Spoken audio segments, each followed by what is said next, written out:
এই যে একা একা চলাফেরা করছেন, জীবন নিয়ে শঙ্কায় ভুগেন না কখনো? যে আমার পরিবার সবাই তো, আমি আমার মাকে বলেছি যে দেখো, মানে আমরা যে লড়াই নেমেছি, আমার একটা মনে হয় কি কোনো রাজনীতিবিদের না বাসায় মৃত্যুটা হইতে পারে না, এটা কোনো ভালো মৃত্যু না।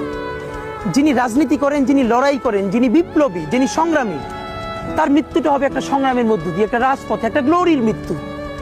আমি তো ভীষণভাবে প্রত্যাশা করি, আমি ছোটবেলা থেকে এই স্বপ্নটা দেখি, অনেক জায়গায় বলেছি যে একটা তুমুল মিছিল হচ্ছে অন্যায়ের বিরুদ্ধে, সেই মিছিলের সামনে আমি আছি, কোনো একটা বুলেট এসে আমার বুকটা হয়তো বিদ্ধ করে দিয়েছে, এবং সেই মিছিলে আমি হাসতে হাসতে আমি শহীদ হয়ে গেছি।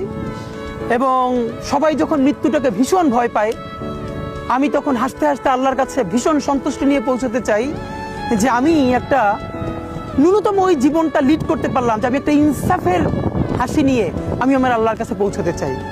সুতরাং আগামী 50 বছর বাঁচলাম, কোনো ইম্প্যাক্ট তৈরি হলো না আমার দিয়ে, দেশের জন্য, রাষ্ট্রের জন্য, উম্মার জন্য, জাতির জন্য।